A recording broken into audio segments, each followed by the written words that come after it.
The elderly man waited at the train station every Christmas until one reunion changed his life forever. Part 1. The Promise on Platform 3. Every Christmas Eve, no matter how cold it was, Harold Bennett put on the same wool coat, wrapped a red scarf around his neck, and walked exactly 7 blocks to Union Station in the small town of Asheville, North Carolina. He was 82 years old. His steps had become slower over the years. His hands trembled slightly from arthritis.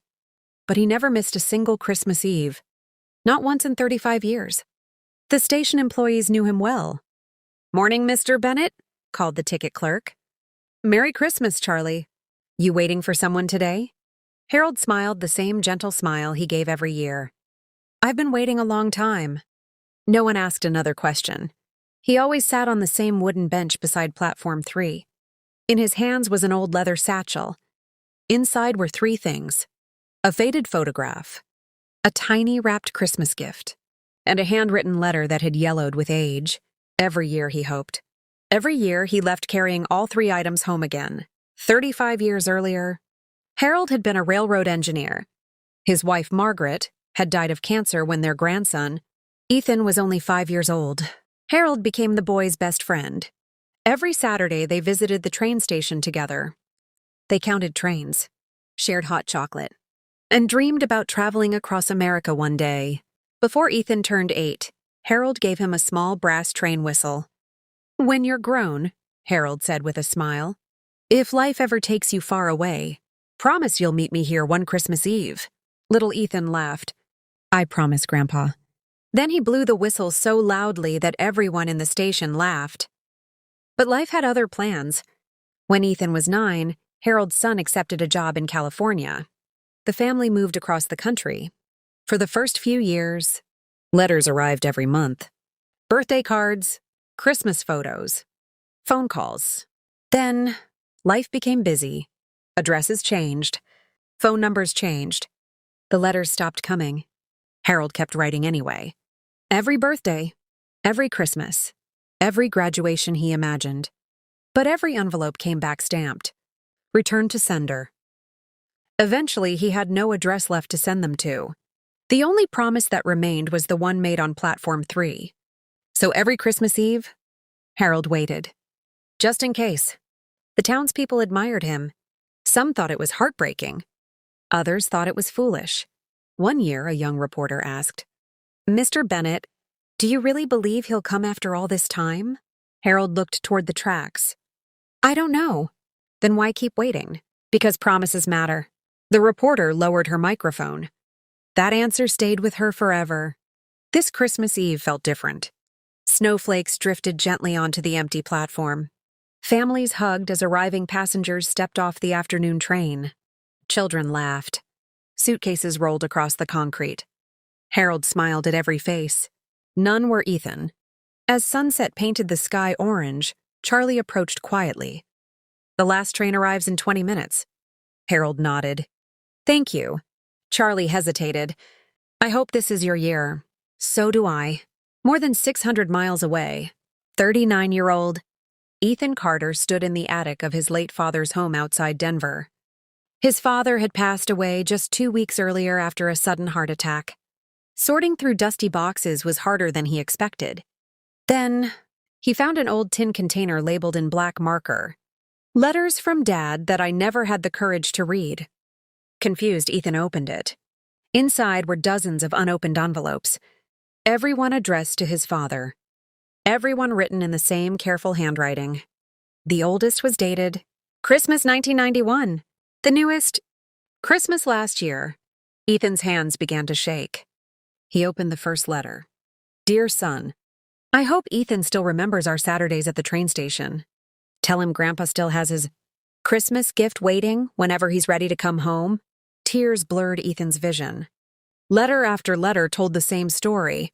Harold had never stopped writing. Never stopped hoping. Never stopped waiting. At the bottom of the final letter, written only 12 months earlier, were words that shattered Ethan's heart. "If I don't see you this Christmas, I'll be back on Platform 3 next year. Just in case promises still find their way home." Ethan looked at the calendar on the attic wall. December 24, Christmas Eve. He checked his watch. 3:10 p.m., he whispered. Oh, Grandpa. Without another second of hesitation, he grabbed his coat, picked up the box of letters, and raced for the airport. He had no idea whether he would make it in time. Nor did he know that an elderly man was already sitting on a wooden bench at Union Station, holding a small Christmas gift that had waited 35 years to be opened. Ethan barely remembered the drive to Denver International Airport. His hands gripped the steering wheel so tightly that his knuckles turned white. The old tin box sat on the passenger seat beside him. Inside were 35 unopened letters from his grandfather. 35 Christmases, 35 birthdays, 35 years of love he had never known existed. As traffic crawled along the interstate, Ethan couldn't stop reading. One letter after another revealed the life Harold had quietly lived. He wrote about planting tomatoes in the backyard because Ethan used to love picking them. He wrote about fixing the old train set every Christmas, hoping his grandson might someday come home to play with it again. He even wrote about the brass train whistle he'd kept polished all these years. It still works, one letter read. Maybe one day you'll blow it again and I'll know you've come home. Ethan wiped away tears. His father had never told him. Not once. At the airport, disaster struck. The final flight to North Carolina had been delayed because of heavy snow. The departure board flashed in red letters. Delayed 2 hours. Ethan stared at the screen. No. He looked at his watch. Even if the flight left on time after the delay, he wouldn't reach Asheville until after midnight. Christmas Eve would be over. What if Grandpa went home? What if this was his last Christmas waiting? Panic tightened his chest. A customer service agent noticed his expression. Sir, are you okay? Ethan swallowed hard. My 82-year-old grandfather has been waiting for me at a train station every Christmas for 35 years. The woman blinked.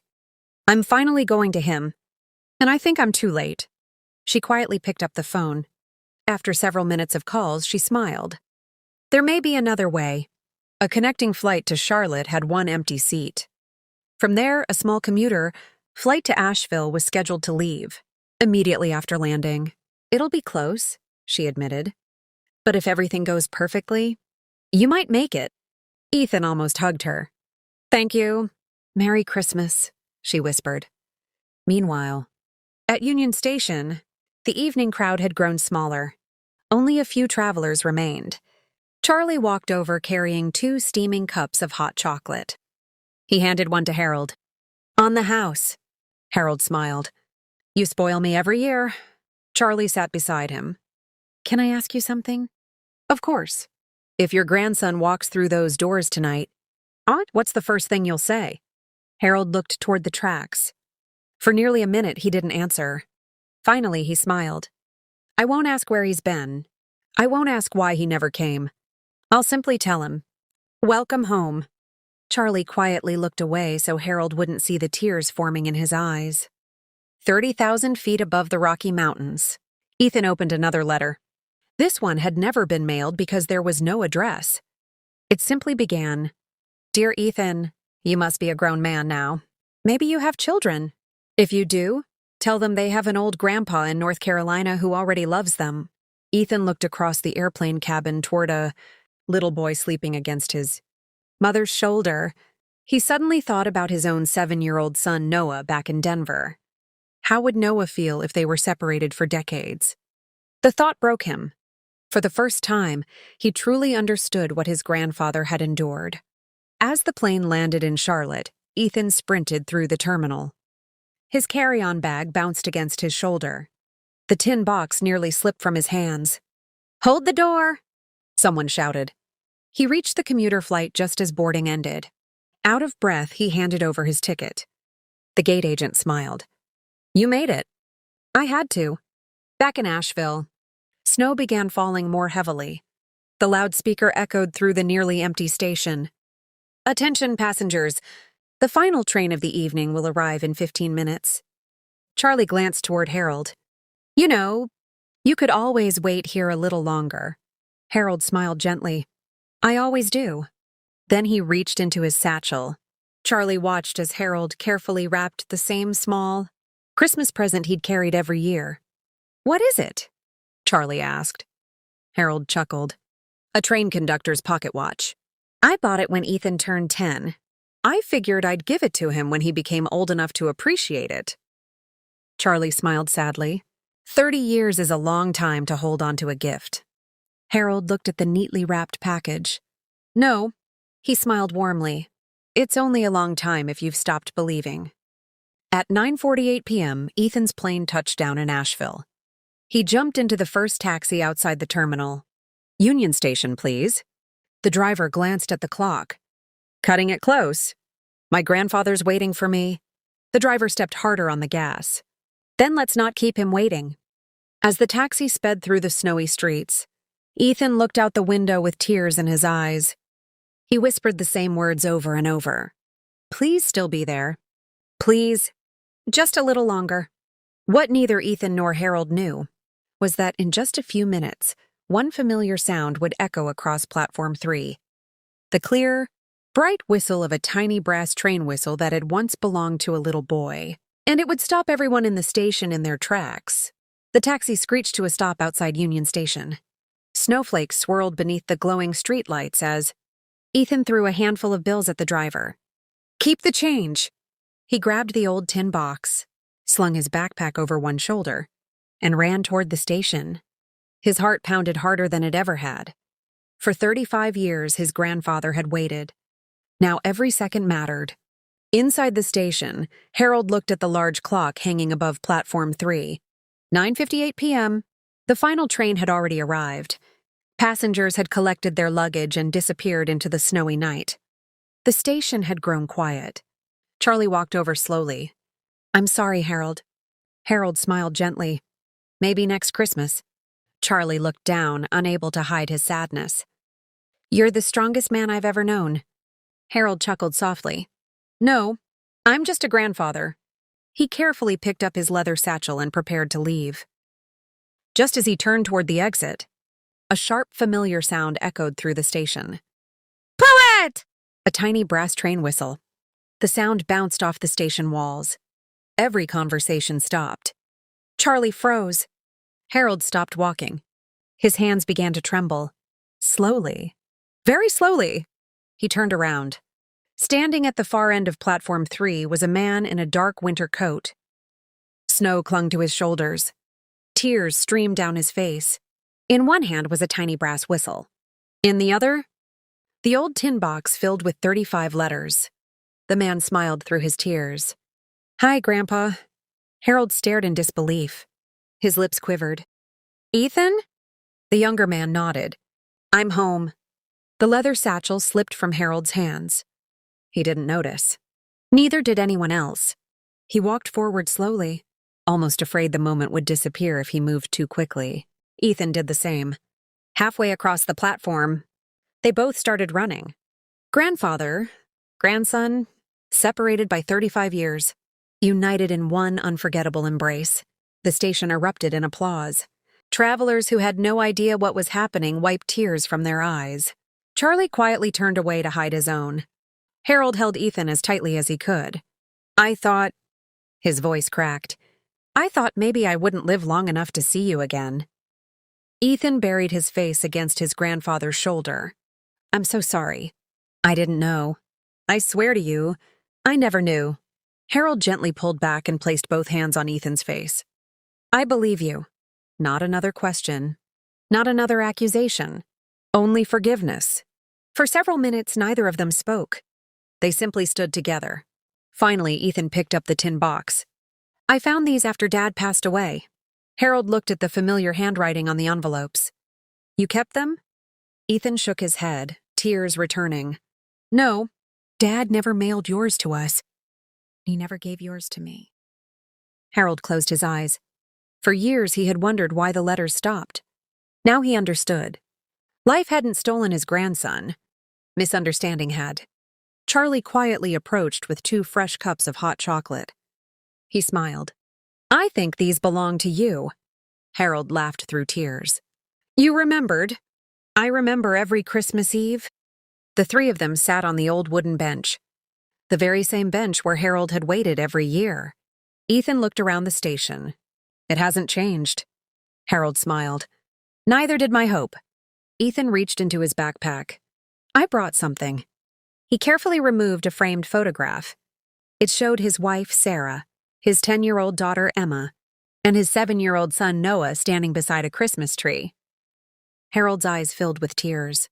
My family? Ethan nodded. Your family. I told them everything on the plane. They wanted to come. They're flying here tomorrow morning. Harold stared at the smiling children in the photograph. I have great-grandchildren? You do. And they can't wait to meet their grandpa Harold. Harold laughed so hard that tears rolled down his cheeks. I've waited 35 years, and somehow God gave me even more than I prayed for. As they prepared to leave the station, Charlie called out, Harold! Harold turned. Charlie pointed toward the large Christmas tree in the station lobby. Looks like your Christmas wish finally came true. Harold smiled. No, it became something even better. He looked at Ethan. Because wishes are about hope, but family is about coming home. As they walked toward the exit together, Ethan noticed a small wrapped package sticking out of Harold's leather satchel. What's that? Harold smiled. A Christmas present. For me? I've been carrying it since you were 10 years old. Ethan stared in amazement. You've carried it every Christmas? Harold nodded. I figured I'd know when it was finally time to give it to you. Ethan carefully accepted the gift. He had no idea that what waited inside would bring back a childhood memory so powerful that it would leave both of them in tears once again. The snow had stopped. Outside Union Station, the streets sparkled beneath the glow of Christmas lights as Harold and Ethan walked slowly toward Harold's small house. Neither of them wanted the night to end. After 35 years apart, every conversation felt precious. Every smile made up for 1,000 lonely days. Inside the cozy living room, a small Christmas tree stood beside the fireplace. It wasn't fancy. The ornaments were old. Some were handmade. Others had faded with time. Ethan noticed something hanging near the top of the tree. A small paper ornament with a child's handwriting. It read, Grandpa and Ethan, Christmas 1989. Ethan gently touched it. You kept this? Harold smiled. I kept everything that reminded me of you. Tears welled up in Ethan's eyes once again. Harold picked up the small wrapped gift he'd carried to the train station every Christmas. I think it's finally time. Ethan carefully unwrapped the faded red paper. Inside was a beautiful gold-colored pocket watch. The cover was engraved with a tiny steam locomotive. On the back were the words, For Ethan, wherever life takes you, family is always your final stop. Love, Grandpa. Ethan could barely breathe. It's beautiful, Harold chuckled. I bought it when you were 10. I thought I'd give it to you the next Christmas. He smiled softly. Life had different plans. Ethan hugged the watch tightly against his chest. I'll treasure it forever. The next morning was Christmas Day. Harold woke before sunrise. He thought perhaps the previous night had been a dream. Then he heard laughter downstairs. Children's laughter. He slowly walked into the living room. Standing beside Ethan were his wife Sarah, their daughter Emma, and little Noah. Noah ran straight toward Harold. Great, Grandpa. Harold knelt carefully, his old knees protesting. The little boy wrapped his arms around him. I've heard so much about you. Harold smiled through tears. And I've dreamed about you before I even knew your name. Emma handed Harold a handmade Christmas card. On the front she had written, To the Grandpa who never gave up. Inside was a family drawing. For the first time in 35 years, Harold wasn't spending Christmas alone. Later that afternoon, Ethan carried the old tin box to the dining table. There's something I'd like to do. One by one, he opened every letter. Instead of reading them alone, he read them aloud. The room filled with laughter as Harold described Ethan's imaginary Little League games. There were tears as he read birthday wishes that had never been delivered. There were smiles when Harold joked about teaching Ethan to drive a train someday. Every letter ended exactly the same way. I'll be waiting for you on Christmas Eve. Love, Grandpa. By the time the final letter was read, no one at the table had dry eyes. A few weeks later, Ethan made a life-changing decision. he accepted a job with an engineering company in Asheville. His family moved just 15 minutes away from Harold's home. "No more waiting," Ethan told him. "We've already lost enough time." Harold laughed. I couldn't agree more. From then on, every Sunday became family dinner night. Harold taught Noah how to build model trains. Emma loved listening to his stories about the old railroad days. Sarah filled the house with the smell of homemade apple pie. For the first time since Margaret passed away, the little house felt alive again. 1 year later, on Christmas Eve, Union Station was bustling with holiday travelers. Charlie, the station clerk, looked toward Platform 3 out of habit. The old wooden bench was no longer occupied by a lonely man. Instead, Harold sat surrounded by Ethan, Sarah, Emma, Noah, and several friends from town. Noah proudly blew the little brass train whistle. Its cheerful sound echoed through the station. Travelers smiled as they passed by. Charlie walked over carrying 6 cups of hot chocolate. "I figured I'd bring enough for everyone this year." Harold grinned. "Looks like the waiting bench has become the family bench." Charlie nodded. "I like it better this way." Harold looked at the people beside him. His grandson, his great-grandchildren, the family he thought he'd lost forever. Then he quietly whispered, "Thank you," not to anyone sitting beside him, but to God, for answering a prayer 35 years in the making. Sometimes the people we love don't return when we expect them to. Sometimes life gets in the way. Mistakes are made. Years are lost. But love has a remarkable way of finding the road home. And sometimes, all it takes is one promise, one Christmas, and one knock on the door of the heart that never stopped waiting. The end. If this story touched your heart, please don't forget to like, subscribe, share, and leave a comment telling us where you're watching from. Your support helps us bring more heartwarming stories every week. Merry Christmas, and may your family always find its way home.